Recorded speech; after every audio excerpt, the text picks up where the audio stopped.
The eighth persecution under Valerian, AD 257. Began under Valerian in the month of April 257 and continued for 3 years and 6 months. The martyrs that fell in this persecution were innumerable, and their tortures and deaths as various and painful. The most eminent martyrs were the following, though neither rank, sex, nor age were regarded. Rufina and Secunda were 2 beautiful and accomplished ladies, daughters of Asterius, a gentleman of eminence in Rome. Rufina, the elder, was designed in marriage for Armentarius, a young nobleman.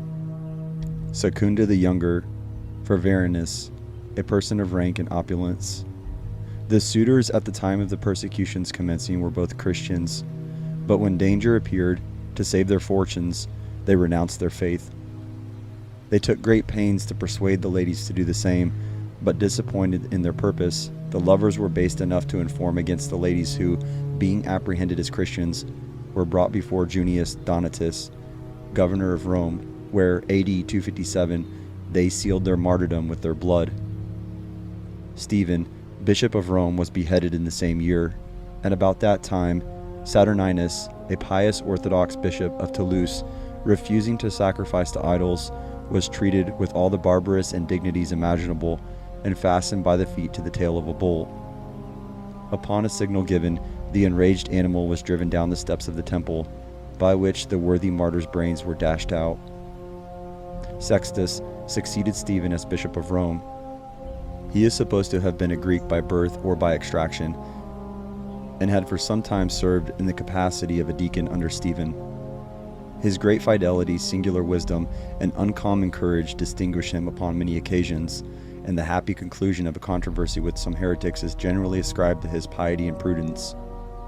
In the year 258, Marcianus, who had the management of the Roman government, procured an order from the Emperor Valerian to put to death all the Christian clergy in Rome, and hence the bishop with 6 of his deacons suffered martyrdom in 258. Let us draw near to the fire of martyrdom, Lawrence, that our cold hearts may be warmed thereby. The merciless tyrant, understanding him to be not only a minister of the sacraments, but a distributor also of the church riches, promised to himself a double prey by the apprehension of one soul. First, with the rake of avarice to scrape to himself the treasure of poor Christians, then with the fiery fork of tyranny, so to toss and turmoil them that they should wax weary of their perfection. With furious face and cruel countenance, the greedy wolf demanded where this Lawrence had bestowed the substance of the church, who, craving 3 days' respite, promised to declare where the treasure might be had. In the meantime, he caused a good number of poor Christians to be congregated. So, when the day of his answer was come, the persecutor strictly charged him to stand to his promise. Then valiant Lawrence, stretching out his arms over the poor, said, quote, "These are the precious treasure of the church.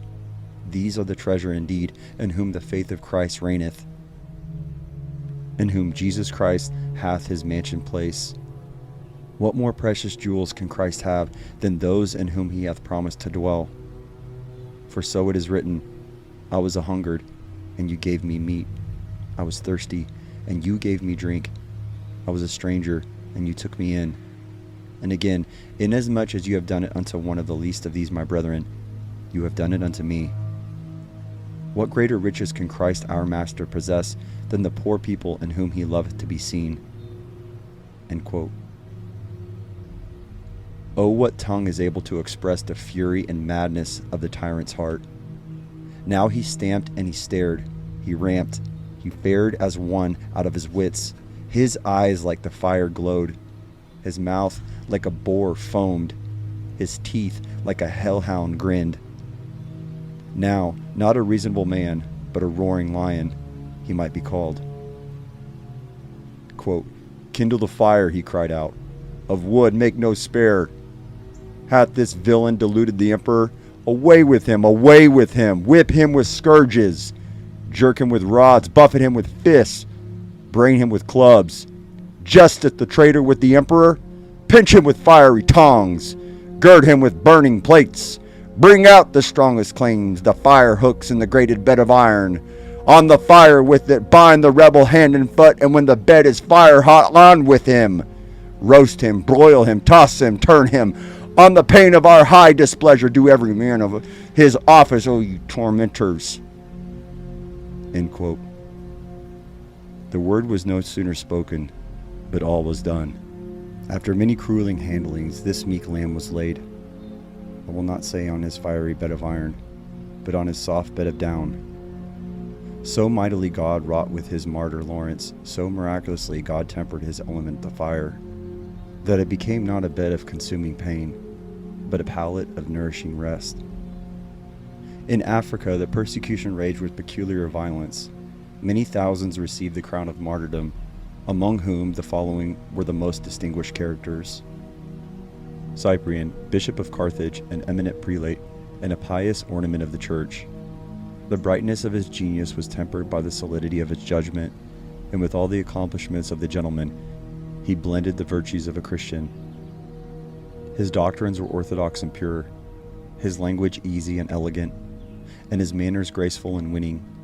In fine, he was both the pious and polite preacher. In his youth he was educated in the principles of gentilism, and having a considerable fortune, he lived in the very extravagance of splendor, in all the dignity of pomp. About the year 246, KIII, a Christian minister of Carthage, became the happy instrument of Cyprian's conversion, on which the account, and for the great love that he had always afterward bore for the author of his conversion, he was termed KIII Cyprian. Previous to his baptism, he studied the scriptures with care, and being struck with the beauties of the truths they contained, he determined to practice the virtues therein recommended. Subsequent to his baptism, he sold his estate, distributed the money among the poor, dressed himself in plain attire, and commenced a life of austerity. He was soon after made a presbyter, and being greatly admired for his virtues and works on the death of Donatus in AD 248, he was almost unanimously elected Bishop of Carthage. Cyprian's care not only extended over Carthage, but to Numidia and Mauritania.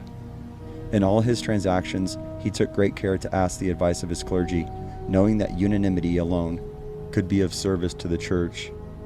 This being one of his maxims, quote, that the bishop was in the church, and the church in the bishop, so that unity can only be preserved by a close connection between the pastor and his flock.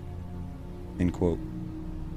In AD 250, Cyprian was publicly proscribed by the Emperor Decius under the appellation of KIII Cyprian, Bishop of the Christians, and the universal cry of the pagans was, quote, Cyprian to the lions, Cyprian to the beasts, end quote.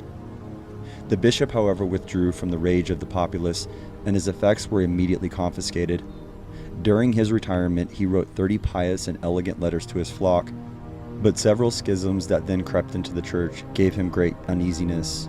The rigor of the persecution abating, he returned to Carthage and did everything in his power to expunge erroneous opinions. A terrible plague breaking out in Carthage, it was as usual laid to the charge of the Christians, and the magistrates began to persecute accordingly, which occasioned an epistle from them to Cyprian, in answer to which he vindicates the cause of Christianity. AD 257, Cyprian was brought before the proconsul Aspasius Paternus, who exiled him to a little city on the Libyan Sea. On the death of this proconsul, he returned to Carthage, but was soon after seized and carried before the new governor, who condemned him to be beheaded, which sentence was executed on the 14th of September, AD 258. The disciples of Cyprian martyred in this persecution were Lucius, Flavian, Victoricus, Remus, Montanus, Julian, Primulus, and Donatian. At Utica, a most terrible tragedy was exhibited. 300 Christians were, by the orders of the proconsul, placed around a burning lime kiln. A pan of coals and incense being prepared, they were commanded either to sacrifice to Jupiter or to be thrown into the kiln. Unanimously refusing, they bravely jumped into the pit and were immediately suffocated. Fructuosus, Bishop of Tarragon in Spain, and his 2 deacons, Augurius and Eulogius, were burnt for being Christians. Alexander, Malchus, and Priscus, 3 Christians of Palestine, with a woman of the same place, voluntarily accused themselves of being Christians, on which account they were sentenced to be devoured by tigers. which sentence was executed accordingly. Maxima, Donatilla, and Secunda, 3 virgins of Tiburga, had gall and vinegar given them to drink, were then severely scourged, tormented on a gibbet, rubbed with lime, scorched on a gridiron, worried by wild beasts, and at length beheaded. It is here proper to take notice of the singular but miserable fate of the Emperor Valerian, who had so long and so terribly persecuted the Christians. This tyrant, by a stratagem, was taken prisoner by Sapor, Emperor of Persia, who carried him into his own country, and there treated him with the most unexampled indignity, making him kneel down as the meanest slave, and treading upon him as a footstool when he mounted his horse. After having kept him for the space of 7 years in this abject state of slavery, he caused his eyes to be put out, though he was then 83 years of age.